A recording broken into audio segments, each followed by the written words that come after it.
दोस्तों इस वीडियो में बात करेंगे सीटेट जनवरी 2024 का फॉर्म कैसे फिल करेंगे। इसका फॉर्म आ चुका है, 21 जनवरी 2024 को इसका एग्जाम होने वाला है। अभी आपको फॉर्म भरेंगे तब जाके आपका जनवरी 2024 में एग्जाम होने वाला है।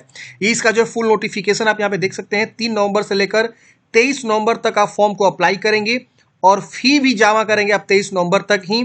और इसका जो एग्जाम है वो 21 जनवरी 2024 को कंडक्ट करे जाएंगे अलग अलग एग्जाम सेंटर पे। देखिए पहले फॉर्म भरने का ये फायदा है कि आपको पहले एग्जाम सेंटर मिल जाते हैं, तो आप देरी ना करिए, आपके मन चॉइस के अकॉर्डिंग एग्जाम सेंटर मिलेंगे अगर आप पहले फॉर्म भर देते हैं तो। क्योंकि बाद में जब आप फॉर्म भरेंगे ना तो वो जो एग्जाम सेंटर आप चाहते हैं वो एग्जाम सेंटर वहां से हट जाता है। जैसे मान लीजिए आपको चाह है कि पटना में चाहिए आपको एग्जाम सेंटर, तो आप जो है पहले भरेंगे तो पटना वहां अवेलेबल रहेगा, कुछ दिन बाद पटना दिखाएगा ही नहीं, जहां खाली रहता है वहां दिखाता है। तो चलिए इतना आप समझ गए। अब आइए जानते हैं कैसे फॉर्म को भरना है। तो आपको seated.nic.in की वेबसाइट पे आ जाना है। यहाँ पर आप नीचे आएंगे तो कैंडिडेट एक्टिविटी में अप्लाई फॉर सीटेट जनवरी 2024 का ऑप्शन मिलेगा, आप इस पे क्लिक करेंगे। जैसा इस पे क्लिक करेंगे यहाँ पे आपको देखिए ऑनलाइन का जो है ये पेज खुल जाएगा। यहीं से आपको सबसे पहले न्यू रजिस्ट्रेशन करना है, फिर आपको लॉगिन करना है। अगर आप सीटेट का और भी पहले फॉर्म भरे थे, अपीयर हो चुके एग्जाम, तो आपको उसको भूल जाना है। आप पास हुए या ना हुए उससे मतलब नहीं है, आप यहाँ बिल्कुल फ्रेश रजिस्ट्रेशन करेंगे। मेरे कहने का मतलब ये, कई लोग ये समझ जाते हैं कि पुराने वाला एप्लीकेशन नंबर लिख के लॉगिन करिए। नहीं नहीं नहीं, आप उसको भूल जाइए। नया आपको नए सिरे से फॉर्म भरना है, नया एग्जाम होगा, सब चीज नया रिजल्ट आएगा। तो आपको जो है बिल्कुल फ्रेश एक नया रजिस्ट्रेशन करना हो, भले आप ओल्ड कैंडिडेट्स हो या न्यू कैंडिडेट्स हो, तो आपको यहाँ पे न्यू रजिस्ट्रेशन पे क्लिक करना है। जैसे आप इस पे क्लिक करेंगे यहाँ पे डाउनलोड इन्फॉर्मेशन का ऑप्शन आएगा, आप यहाँ क्लिक करके इन्फॉर्मेशन को डाउनलोड कर लीजिएगा। इस इन्फॉर्मेशन बुलेटिन में सारी जानकारी दी हुई है, 40 पेज का जो है ये नोटिफिकेशन है। अब यहाँ पे आपको क्या करना है, टिक करना है। यहाँ पे आपको क्लिक है टू प्रोसीड पे क्लिक करना है। यहाँ अपना पूरा नाम लिखेंगे, यहाँ फादर्स नेम या मदर्स नेम या डेट ऑफ बर्थ की चॉइस करेंगे या जेंडर चॉइस करेंगे। आइडेंटिटी टाइप ये बेसिक चीजें हैं, आप इसमें से कोई भी आईडी प्रूफ चुनाव करेंगे, उसकी संख्या लिख देंगे। अगर आपके पास मान लीजिए आधार कार्ड है तो यहाँ पे any other valid government choose करेंगे और आधार संख्या लिख देंगे। यहाँ पे प्रीमिसेस नंबर नेम ये सब क्या होता है, देखिए अगर आप एड्रेस लिखता है तो ये सब हर जगह मांगता है। तो देखिए सिंपल है, आप समझिए। पहले गांव से बिलोंग करते हैं तो विलेज लिख दीजिए, इसी में पोस्ट लिख दीजिए, यहाँ थाना लिख दीजिए, समझ रहे ना। तो ऐसे आपको लिखना होता है। लोकेलिटी में यहाँ गांव का नाम लिख दीजिए, यहाँ कंट्री चुनाव कर दीजिए, बाकी तो आप भर ही लीजिएगा, पिन कोड, स्टेट, डिस्ट्रिक्ट। अगर आप शहर से आते हैं तो शहर में कुछ अलग तरीके से एड्रेस होता है, जैसे कि मान लीजिए आपका एड्रेस, मकान संख्या, गली नंबर, वार्ड संख्या, ये सब ऐसे होता है। तो वैसे आप इसमें लिखिए, इसको यूज करिए, इसको तीनों को यूज करके आप भर दीजिए। तो ऐसे आपको भरना होता है। यहाँ राज्य चूज करेंगे, फिर यहाँ पे डिस्ट्रिक्ट चूज करेंगे, ईमेल आईडी लिखेंगे, दोबारा ईमेल आईडी लिखेंगे, यहाँ पिन कोड लिख दीजिएगा। फिर यहाँ पे ईमेल आईडी को कंफर्म करना है, मोबाइल नंबर लिखना है, दोबारा मोबाइल नंबर को लिखना है और कंफर्म कर देना है। यहाँ पे ये एसटीडी मांग रहा है, ये छोड़ दीजिएगा। अब ये पूछ रहा है कि परमानेंट एड्रेस बताइए। तो अगर आपका जो है ये कॉन्टैक्ट एड्रेस जो आपका प्रेजेंट एड्रेस इसको बोला गया है सेम है परमानेंट की तरह, इसको टिक करेंगे, सेम कॉपी हो जाएगा। अलग है तो इसको टिक नहीं करना है, अलग अलग यहाँ लिखना है। यहाँ एक पासवर्ड आपको बनानी है। पासवर्ड 8 से 13 कैरेक्टर का लॉन्ग होना चाहिए, upper case, lower case, numerical value, इसमें से कोई एक स्पेशल कैरेक्टर भी होना चाहिए। तो इसमें से पासवर्ड क्या करेंगे, आप बनाएंगे, जैसा पासवर्ड चाहे वैसा पासवर्ड बना सकते हैं। सिक्योरिटी क्वेश्चन आपको यहाँ से चुनाव करना है, कुछ भी आप चुनाव कर सकते हैं और आप अपने मन के अकॉर्डिंग कुछ भी आंसर भी दे सकते हैं। फिर इस कैप्चा कोड भर के आपको सबमिट करना है। सबमिट करते हैं फ्रेंड्स, यहाँ पे आपको जानकारी को वेरीफाई कर लेना है कि जो भी अपने जानकारी दिया सब चीज सही है कि नहीं है। यहाँ पे इसको टिक कर देना है सबको, ये जो भी आपका 8 बॉक्स दिख रहा है इसको टिक करना है। फिर यहाँ आई एग्री करना है। अगर आपको एडिट करना है तो एडिट करिएगा, नहीं एडिट करना है तो send, submit and send OTP पे आपको क्लिक करना है। जैसे आप सेंड ओटीपी पे क्लिक करेंगे आपके मोबाइल नंबर पे ओटीपी चला जाएगा 6 डिजिट का, इसको यहाँ लिखेंगे और उसके बाद से सबमिट रजिस्ट्रेशन फॉर्म पे क्लिक करेंगे। आपका रजिस्ट्रेशन यहाँ पे कंप्लीट हो जाएगा। ये देखिए मेरा हो गया, यहाँ लिख भी दिया कंप्लीटेड। यहाँ पे आपको एप्लीकेशन नंबर भी मिल गया, यहाँ पे आपका नाम ये सब दिखा रहा है। अब क्या करना है आपको, यहाँ पे अब ईमेल को वेरीफाई कर लेना है। मोबाइल तो ऑलरेडी वेरीफाइड हो गया ओटीपी, अब आपको ईमेल वेरीफाइड पे क्लिक करना है। यहाँ पे जो है आपका ईमेल जो है इस तरह से दिखाएगा, आपको यहाँ पे कैप्चा कोड को भरना है और उसके बाद से यहाँ पे जो है सबमिट पे क्लिक करेंगे, आपके ईमेल पे ओटीपी चला जाएगा। ओटीपी सेंड करेंगे तो इस प्रकार से आपके ईमेल पे ओटीपी चला जाता है। आप ओटीपी को यहाँ लिखेंगे और उसके बाद से आप वेरीफाई पे क्लिक करेंगे तो ओटीपी वेरीफाई हो जाएगा। उसके बाद से आपको यहाँ पे गो टू होम पे आ जाएंगे, यानी आप फिर डैशबोर्ड पे आ जाएंगे। ईमेल वेरीफाई करने के बाद से अब आपको यहाँ पे कंप्लीट एप्लीकेशन फॉर्म का ऑप्शन मिलेगा, आप इस पे क्लिक करेंगे। जैसे आप इस पे क्लिक करेंगे अब यहाँ पे पर्सनल डिटेल्स का ऑप्शन आएगा। ये सारे स्टेप आपको कंप्लीट करने हैं, देखिए सारे स्टेप यहाँ पे दिखा रहे हैं। चलिए हम यहाँ पे पर्सनल डिटेल्स पे क्लिक करते हैं। अब यहाँ पे आपको जो है नेशनलिटी बता देना है, यहाँ कैटेगरी बताना है कि आप जनरल हैं, SC ST या OBC हैं। यहाँ EWS का ऑप्शन नहीं मिलता है आपको। अगर आप जनरल चूज करेंगे तो हो सकता है आगे आए, लेकिन नहीं आता है मेरे केस में। अब यहाँ ओबीसी आपको यहाँ पे चुनाव करना है, या एससी एसटी जो भी कैटेगरी आप है अपना कैटेगरी चुनाव कर लेंगे। यहाँ पूछ रहा है are you person with benchmark disabled, अगर विकलांग है तो यस करिए, नहीं है तो नो करेंगे। Are you person with disability as a per section 2, मतलब एक सेक्शन 2 बनाया गया उसके अकॉर्डिंग आप विकलांग है तो यस करिए, वरना नो करेंगे। यहाँ पे आपसे पूछ रहा है इंप्लॉयमेंट स्टेटस, आप इंप्लॉय हैं तो यहाँ पे इंप्लॉयड एड अ टीचर या इंप्लॉयड अदर देन टीचर, दूसरी कोई मतलब इंप्लॉयमेंट है या नॉट इंप्लॉयड है, तीनों में से जो भी आप हैं अपने अकॉर्डिंग चुनाव करेंगे और इस कैप्चा कोड को भर के सेव एंड नेक्स्ट करनी है। सेव एंड नेक्स्ट करते ही अगले स्टेप में सबसे इंपॉर्टेंट बात है यहीं पे आपको समझना होता है, अप्लाई फॉर, आप कौन से पेपर के लिए अप्लाई करना चाहते हैं, पेपर 1 या पेपर 2 या दोनों पेपर 1 एंड पेपर 2। तो यहाँ पे मान लीजिए आप पेपर 1 के लिए अप्लाई करना चाहते हैं तो ये 1 से 5 के लिए जब भी वैकेंसी आएगी ना टीचर की तो उसके लिए आप एलिजिबल रहेंगे। इसमें लैंग्वेज 1 और लैंग्वेज 2 क्या है ये आपको यहाँ पे चुनाव कर लेना है। तो जो भी आप लैंग्वेज का एग्जाम देना चाहते हैं वो अपने अकॉर्डिंग देख लेंगे। फिर यहाँ पे मिनिमम क्वालिफिकेशन आपका क्या है, जो एजुकेशनल क्वालिफिकेशन 1 से 5 के लिए, तो एजुकेशनल क्वालिफिकेशन में यहाँ पे देखिए आपको आ रहा है कि सीनियर सेकेंडरी आप पास हैं विथ एटलीस्ट 50% मार्क्स के साथ, मतलब इंटरमीडिएट 50% से पास है, या अपीयर है फाइनल ईयर में of 2 year diploma in elementary education, जो डीएलएड वाले होते हैं जिस भी नाम से आप जानते हैं, वो पहला वाला ऑप्शन को चुनाव करेंगे। यहाँ पे जो चुनाव करना है 1 2 3 4 चुनाव करना है, लेकिन एक का मतलब क्या है यहाँ पे लिखा हुआ है। जब आप यहाँ पे आएंगे ना तो वो ऑटोमेटिक ये वाला बॉक्सा खुल जाएगा, ये वाला जैसे हम यहाँ से देखिए हटते हैं, हट गए। अब यहाँ पे मैं जैसे क्लिक किया ना ये वाला बॉक्स ऑटोमेटिक आ गया कि 1 का मतलब क्या है, 2 का मतलब क्या है, 3 का, 4 का, 5 का, 6 का मतलब क्या है, देख रहे हैं ना। तो यहाँ पे भी आपको जो है इस तरह से ऑप्शन दिया हुआ है, तो आप अपने अकॉर्डिंग देखेंगे। अब यहाँ पे 2 का मतलब है सीनियर सेकेंडरी पास है 50% मार्क्स के साथ, आपने जो है 2 इयर्स का डिप्लोमा किया हुआ है जिसको भी डीएलएड ही बोलते हैं, लेकिन इसका मान्यता जो है एनसीटीई से है, जो एनटीसी ऑर्गेनाइजेशन है उसके थ्रू है।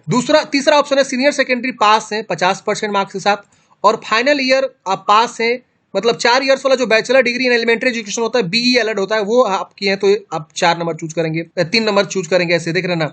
इसके बाद से आपका जो है सीनियर सेकेंडरी यानी 12वीं पास है 50% मार्क्स के साथ, और आपने डिप्लोमा इन एजुकेशन किया हुआ है स्पेशल एजुकेशन 2 साल वाला, तो भी आप यहाँ पे फॉर्म को भर सकते हैं। 5वां है ग्रेजुएशन अगर आपने किया हुआ है, तो यहाँ पे देखिए 5 वाला ऑप्शन यहाँ पे नहीं आएगा। क्यों नहीं आएगा? सरकार ने एक रूल बना दिया है, सुप्रीम कोर्ट ने, आप सबको पता होना चाहिए। 1 से 5 में वही लोग फॉर्म भरेंगे जो डीएलएड किए हैं।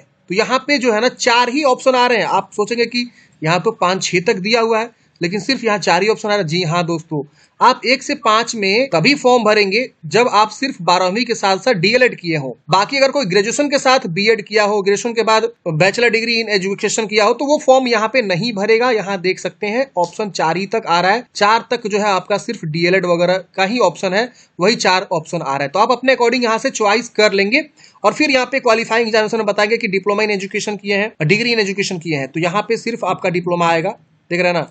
तो ये आपको ऑप्शन यहाँ पे आएगा, देख रहे हैं। तो ये यहाँ पे आपका चुनाव कर लेना है। अब मान लीजिए, अब यहाँ पे एग्जाम सेंटर की चॉइस करना। अब मान लीजिए आप पेपर 2 के लिए देना चाहते हैं, तो पेपर 2 के अकॉर्डिंग यहाँ पे ऑप्शन आएगा। पेपर 2 में देखिए यहाँ पे 6 से 8 के लिए होता है विषय। अब इसमें देखिए 8 तरह की जो है क्वालिफिकेशन जो किया है वो यहाँ पे फॉर्म भर सकता है। तो अब 1 का मतलब हो गया ग्रेजुएशन आपने किया हुआ है और साथ में 2 साल का डिप्लोमा किया हुआ है, वो भर सकता है। 2 का मतलब हो गया 50% मार्क्स के साथ ग्रेजुएशन किया हुआ है और आपने बीएड किया हुआ है। यहाँ सीधा लिखा हुआ है, देख रहे हैं ना, ग्रेजुएशन या पीजी बीएड जिसको बोलते हैं। अब यहाँ पे तीसरा ऑप्शन ये है कि ग्रेजुएशन किया है 45% मार्क्स के साथ और आपने जो है बीएड किया हुआ है अकॉर्डिंग्स विथ एनसीटीई के द्वारा जो रूल्स है उसके अकॉर्डिंग। चौथा ऑप्शन है कि सीनियर सेकेंडरी आपने किया, मतलब 12वीं पास है और 50% मार्क्स के साथ, और साथ साथ आपने 4 इयर्स वाला जो है bachelor in elementary education BElEd किया, तो भी फॉर्म भर सकते हैं। तो ये आपको देखना है, अपने अकॉर्डिंग यहाँ पे चुनाव करना है। अगर आप दोनों चुनाव करेंगे बोथ पेपर, तो बोथ पेपर के लिए यहाँ पे ऑप्शन आपका आएगा कि आप 1 से 5 के लिए क्या क्वालिफिकेशन बताएंगे और जो है 6 से 8 के लिए क्या क्वालिफिकेशन बताएंगे। और यहाँ पे सब्जेक्ट ऑफर, आपका सब्जेक्ट ऑफर जो होगा पेपर 2 के लिए एक एक्स्ट्रा होता है, जैसे कि 6 से 8 में जो भी टीचर बनते हैं या 2 ही सब्जेक्ट के साथ जाते हैं, mathematics and science and social science, देख रहे हैं ना। और तीसरा भी होता है जो लैंग्वेज होता है, तो ये आपको बताना। अब लैंग्वेज में यहाँ पे आपको वो कंसीडर हो जाएगा, लेकिन यहाँ पे आपको चुनाव करना होगा क्या, सोशल साइंस। अगर आप जो है साइंस नहीं पढ़े हैं और कोई लैंग्वेज, मान लीजिए आप हिंदी ऑनर्स से ग्रेजुएशन किए हैं या बीएड किए हैं और आप फॉर्म भरना चाहते हैं 6 से 8 में, तो आप यहाँ सोशल साइंस चुनाव करके आगे बढ़ेंगे। ये नहीं कि आपने यहाँ पे साइंस चुनाव कर लिया, नहीं, सोशल साइंस और लैंग्वेज यहाँ से आपको चुनाव कर लेना है। तो ऐसे आपको क्या करना है, बताना है। अब फिर यहाँ से भी आपको टिक करना है और ये जो है आपको एग्जाम सेंटर की चॉइस करनी है। फिर यहाँ पे आपको कैप्चा कोड भर के सेव एंड नेक्स्ट करना है। तो ये आप अपने अकॉर्डिंग जानकारी को भरेंगे। सेव एंड नेक्स्ट करते ही अगले स्टेप में आपको आएगा यहाँ पे एजुकेशनल क्वालिफिकेशन की जानकारी भरने के लिए। तो यहाँ पे आप देखेंगे कि ये या तो बीएड के बारे में पूछेगा या तो डीएलएड के बारे में पूछेगा। तो आप यहाँ पे जो भी एजुकेशनल क्वालिफिकेशन है उसके अकॉर्डिंग जो यहाँ पूछ रहा है वो आप बता देंगे। तो यहाँ पूछ रहा है पास है कि अपीयरिंग है, तो अपने अकॉर्डिंग बता देंगे। अगर लास्ट ईयर में अपीयरिंग है तो भी भर सकते हैं। अब पास हो चुके हैं तो पास भी आप यहाँ पे बता सकते हैं। तो यहाँ पे डिप्लोमा इन एजुकेशन वाला यानी डीएलएड के बारे में हमसे पूछ रहा है, क्योंकि मैंने डीएलएड चूज किया हुआ है क्वालिफिकेशन वाले में। अब यहाँ पूछ रहा है कि कौन से ईयर में आपने पास किया, फिर आपका कोर्स का स्ट्रीम क्या था, या ऑटोमेटिक आएगा एजुकेशन या एलिमेंट्री एजुकेशन, क्योंकि डिप्लोमा यहाँ पे ऑलरेडी लगा हुआ है। अब यहाँ पे आप कौन सी यूनिवर्सिटी से पास किए हैं ये कोर्स, तो यहाँ पे आपको तमाम यूनिवर्सिटी का नाम आएगा। आप यूनिवर्सिटी का नाम यहाँ लिख के सर्च कर सकते हैं। जो भी आपका यूनिवर्सिटी आएगा यहाँ पे आप लिखेंगे तो वो हाईलाइट होके आएगा। तो एक दो बार ट्राई करेंगे, अगर नहीं है मिल रहा है तो थोड़ा सा खोज भी लेंगे, ठीक है। अगर उसके बावजूद भी नहीं मिला तो यहाँ ऑदर यहाँ लिखेंगे। क्या लिखेंगे? ऑदर लिखेंगे ना तो सबसे लास्ट स्टेप एक आपको ऑदर मिलेगा। देखिए यहाँ पे ऑदर मिला, इसको चुनाव करेंगे। जैसे आप चुनाव करेंगे यहाँ पे अब आपको आएगा उस अदर जो आपने चुनाव किया उस अदर यूनिवर्सिटी का क्या नाम है जो इसमें लिस्ट में नहीं है, तो उसका नाम लिख देंगे। रिजल्ट मोड बताएंगे, परसेंटेज अगर सीजीपीए है तो यहाँ पे आपको चुनाव करना है। अब इसके अकॉर्डिंग देखिए थोड़ा समय लगेगा, यहाँ पे आएगा कि टोटल मार्क्स कितना का, ऑब्टेंड आपको मिला कितना, परसेंटेज आ जाएगा। इंस्टीट्यूट का पिन कोड, यहाँ काफी लोग कंफ्यूज हो जाते हैं, भाई pin code, area pin code मांग रहा है। मतलब ये कि आप इस विद्यालय में जहाँ आपने ये कोर्स किया हुआ है उस विद्यालय का क्या पिन कोड है। अब यहाँ पूछेंगे तमाम लोग कि हमने एनआईओएस से किया हुआ है, तो उसका तो होता नहीं है क्योंकि वो ओपन स्कूलिंग है। तो यहाँ पे आपको क्या करना है, एनआईओएस लिख देना है। यहाँ पे नोएडा में शायद है कि दिल्ली, अब देख लीजिएगा आपका क्या है, मार्कशीट के ऊपर लिखा रहता है।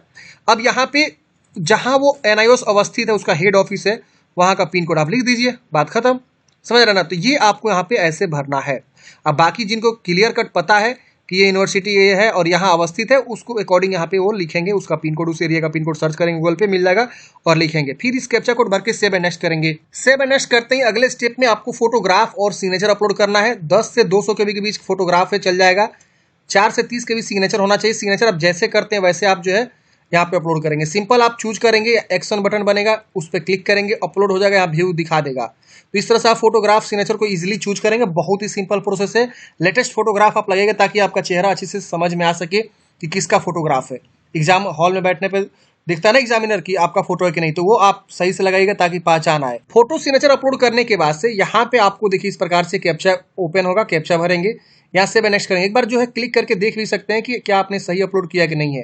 फिर यहाँ सेव एंड नेक्स्ट करेंगे, यस करेंगे। यस करते ही यहाँ पे आपको प्रीव्यू पेज आएगा। मतलब ये कि आप सारी जानकारी को वेरीफाई करें कि जो भी जानकारी आप यहाँ पे दिए हैं क्या सब चीज़ सही है कि नहीं है। इसमें अच्छे से वेरीफाई करेंगे, बारीकी चीज़ों को वेरीफाई करेंगे, फोटो सिग्नेचर भी वेरीफाई करेंगे। ये सबको टिक करना है कि हाँ सारा चीज़ ये सही है। देख रहे हैं ना कि हाँ ये सब चीज़ हमने सही से भर दिया है।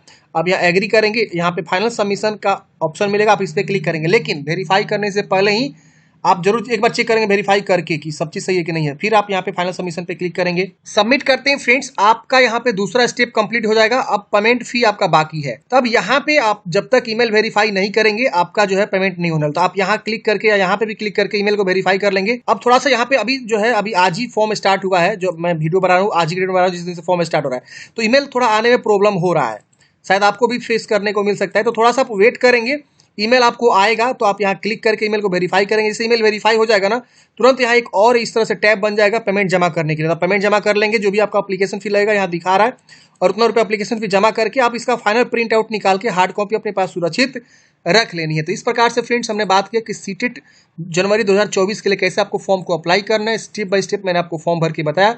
मिलता है किसी नेक्स्ट वीडियो में। जय हिंद।